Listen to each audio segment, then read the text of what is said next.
My name is Daniel Reed. I'm 28, originally from Manchester but living in Boston now. This is the story I've never told anyone. I call it, She Invited Me In for Coffee, but said, Don't wake my husband. It begins on a winter morning when the city still smelled of rain from the night before. I had been at my new job, a tech consultancy, just 3 weeks. Everything felt like a performance. New clothes, new accent to hide, new smile. And then she walked in. Her name was Claire Evans. She wasn't on my team. She worked in legal, sharp suits, and quiet confidence. The first time we spoke was at the espresso machine. She handed me a paper cup and said, You're Daniel, right? Manchester. I nodded, and she smiled in a way that made me feel like she'd known me far longer than 30 seconds. From then on, our paths kept crossing late meetings, compliance briefings, and off-site training in Cambridge. Each time, there was a flicker in her eyes, like she was about to tell me something but thought better of it. And each time, I found myself wanting to know what it was. One Thursday evening, I was still at my desk when I heard her voice. You're working late. She stood in the doorway, coat draped over one arm. Her lipstick had faded, leaving her face softer, more human than in daylight. She told me she lived just a few blocks away, that she walked home when the weather wasn't terrible. I offered to walk with her. She hesitated, then said yes. Boston's streets were slick with melted snow. She told me she'd grown up in Maine, had a brother she no longer spoke to, and that she hated the sound of ticking clocks. She asked about my family. I told her about my father, a factory worker who died young, and my mother, who still phoned me every Sunday with prayers and guilt. We laughed at how alike our mothers sounded. When we reached her brownstone, she stopped. I don't usually do this, she said quietly, but would you like to come in for coffee? Don't wake my husband. She said it with a strange half-smile, as though testing me. For a moment I wondered if she was joking, but there was no humor in her eyes, only something brittle, like glass about to crack. Inside, the hallway smelled of cinnamon and fresh paint. A lamp burned low in the living room, casting soft amber light across the walls. She slipped off her heels and moved silently, finger to her lips, before leading me to the kitchen. The house was immaculate, but there was a tension in the air, as though the walls themselves were listening. She poured coffee without asking how I took it. He's asleep upstairs, she whispered. Business trip. Came back early. I just needed to talk to someone. Her voice trembled at the edges. I sat at the kitchen table, palms flat, trying to appear calm. Claire, if this isn't. It's not what you think. She slid my cup toward me. I'm not trying to trap you. Today was awful. I almost lost my job because of a contract error, and at home. She trailed off, staring at her hands. Something inside me softened. You don't have to explain, I said. We can just talk. She smiled faintly. You're kinder than you look. We talked in hushed tones for nearly an hour. She told me about her marriage, how it had been unraveling for years. Infidelity, control, the quiet violence of being ignored. She spoke like someone confessing a crime. I told her about the breakup I'd left behind in Manchester, the one that had sent me across the ocean. 2 wounded people in a silent kitchen, clutching mugs like life preservers. Then, a sound from upstairs, a floorboard creaking. Her eyes widened. She put a finger to her lips again, then whispered, Stay here. She slipped out of the kitchen and padded toward the stairs. I heard muffled voices, hers low and pleading, a man's sharp and slurred. My chest tightened. I stood, halfway between leaving and staying, when she reappeared. Her face was pale. You should go, she said. Now. Claire. Please. Before he sees you. Please. I hesitated, my heart hammering, then pulled on my coat. As I moved toward the door, she caught my hand. Thank you for listening, she whispered. You don't know how much it means. Her fingers trembled in mine, and for a moment, the whole world seemed to shrink to that touch. I left without another word, stepping into the cold night. My breath came in clouds. Halfway down the street, I looked back. The upstairs window glowed dimly. A shadow passed behind the curtain. Broad shoulders, an outline like a warning. That night I couldn't sleep. Her voice replayed in my head. Don't wake my husband. Why invite me in at all? Why risk everything? And why had I felt drawn to her pain, as if it were a mirror of my own? The next day at work she acted as though nothing had happened. A nod in the hallway, a polite smile in the cafeteria. But her eyes found mine once, fleetingly, and in them I saw both gratitude and fear. By Friday, rumors began circulating.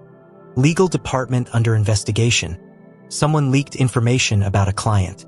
My manager called me into his office, asked if I knew anything. I didn't, but when he mentioned Claire's name, my stomach dropped. That evening, just before I shut down my laptop, an email arrived from an unknown address. Subject line, we need to talk. No signature. Only an address near the harbor and a time. Saturday, 9 p.m. I knew it was from her. Saturday night, the harbor smelled of diesel and salt. Ferries groaned against their moorings, and the water lapped darkly at the pilings. I arrived early, collar up, scanning the shadows. Boston felt like another country under its winter lights. Half deserted, neon buzzing over shuttered cafes. Claire appeared out of the mist like a character in a film noir, hair tucked under a hood. No makeup, no heels. She looked younger, almost fragile. Thank you for coming, she said, voice low. I almost didn't, I admitted. I don't know what's going on, Claire. She glanced around. We can't stay here. Walk with me. We moved along the boardwalk, footsteps echoing. She spoke without looking at me. He knows about us. Or at least he thinks he does. He went through my phone, my email. He thinks I'm leaking client information to you. My gut went cold. What? Claire, I've never. I know, she said quickly. But he's convinced. And he's dangerous when he drinks. She stopped, gripping the railing, staring at the black water. I didn't bring you here to drag you deeper. I brought you to warn you. I don't understand, I said. If he thinks you're leaking information, why would he? Because he's on the inside, she said, voice breaking. He's been taking contracts, selling them off. I found proof. That's why my job's at risk. That's why I can't go to HR. He has friends everywhere. She turned to me, eyes glassy. You're the only person I can trust. The harbor wind knifed between us. I thought of my small, rented apartment, my quiet life before her. Why me? I asked softly. Because you listened, she said. Because you didn't want anything from me. A ferry horn bellowed in the distance. For a moment, everything else disappeared. The cold, the city, even her husband. Just the two of us on the edge of the water, holding a secret too big for either of us. What do you need me to do? I asked. She hesitated, then handed me a flash drive. Keep this safe. If something happens to me, take it to the press. I stared at it. Claire, please, she whispered. For my brother, for myself.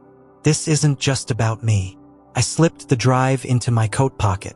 All right, I said. But you're coming with me. Tonight. You can't go back there. She shook her head violently. I can't. He'd find me. I just needed you to have this. Before I could argue, a shout came from behind us. A man's voice, ragged with rage. Claire! We both turned. A tall figure emerged from the shadows near the wharf, broad shoulders, heavy coat. Even from a distance, his posture radiated fury. Run, she breathed. We took off down the boardwalk, the planks rattling under our feet. Behind us, his footsteps pounded. Claire, he roared. Stop. We cut down an alley between two warehouses. The smell of fish and rust filled my lungs. She led me to a metal door, shoved it open, and pulled me inside. It was some kind of storage room stacked with crates. We crouched behind them, breathless.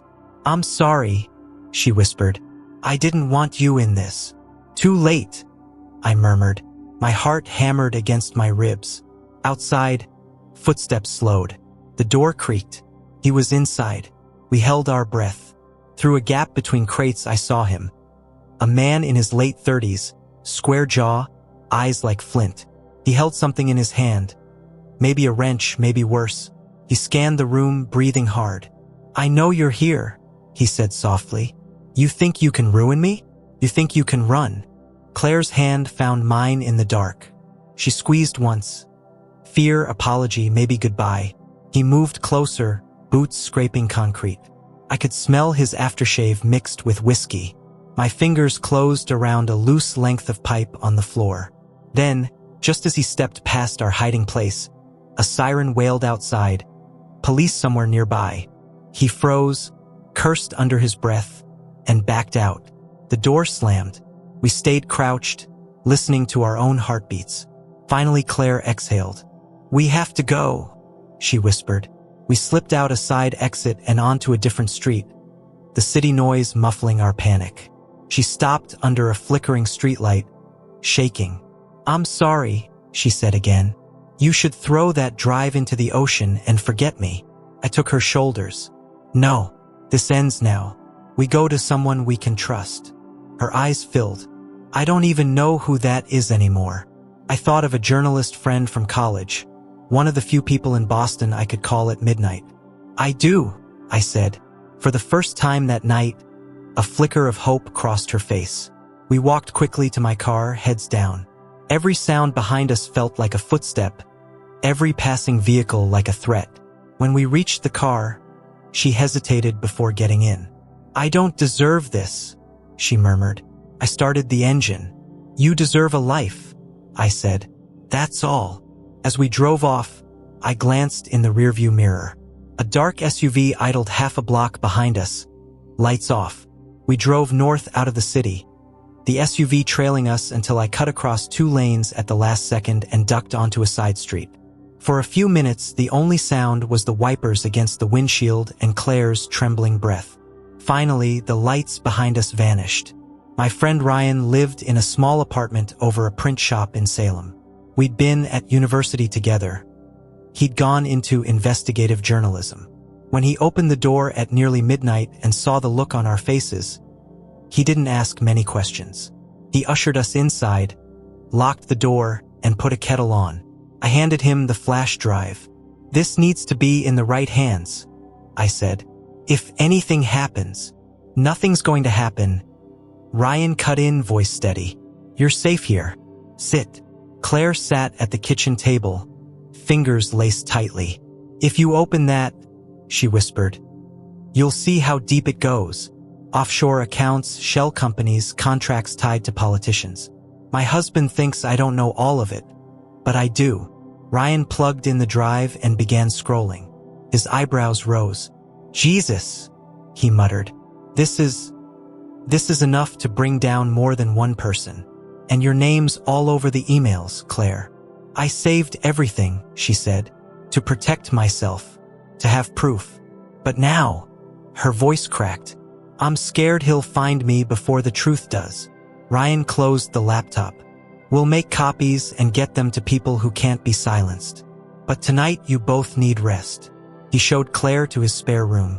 When she was gone, he looked at me. "You realize you're in the middle of a criminal investigation now." "I didn't ask for it," I said quietly. He poured me a mug of tea. "No one ever does." I lay awake on his sofa until dawn. At some point Claire padded out, barefoot, and sat opposite me. In the pale light, she looked exhausted but calmer. "I used to dream of running away," she said. "New name, new life. But I stayed. Because of the guilt. Because of what people would say."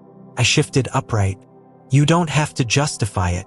She gave a small, sad smile. "You're kind, Daniel. I never had someone who just listened." I wanted to take her hand but stopped myself. "After this is over," I said, "you could still start again." Her eyes filled but she nodded. "Maybe." Within days, Ryan's contacts had the files. Federal agents contacted Claire under a sealed warrant. Her husband was arrested at Logan Airport with a bag full of cash and forged passports. The story hit the news as the harbor contracts scandal. She became both a witness and a cautionary tale. I saw her only a few times after that, Quiet meetings in cafes where she spoke about moving to Maine, about studying again, about learning to live without fear. There were no dramatic declarations, no stolen kisses. Just two people who had met in the middle of a storm, holding on long enough to survive it. The last time we spoke, she handed me back a small notebook I'd lent her the night at the harbor. "For your writing," she said. "You'll tell stories someday, won't you?" I smiled. "Maybe this one," I said. She squeezed my hand once, then walked away into the spring sunlight, free at last. It's been 3 years now. I'm back in Manchester, working with a nonprofit that helps whistleblowers. Sometimes I catch myself standing at the edge of the Mersey, watching the tide the way we did that night at the harbor. And I think of Claire. People imagine love as fireworks or grand gestures, but sometimes it's quieter. A shared secret in a dark kitchen, a hand held in a warehouse while danger breathes nearby. Sometimes love isn't about possessing someone at all. It's about helping them escape. That winter taught me that compassion is risky but necessary. That listening can change a life, and that walking away can be as loving as staying. When I look back, I don't see scandal or fear first. I see the courage in her eyes when she gave me the drive. I see how two strangers carried each other through a night that could have broken them. This is the story I've never told anyone. Until now.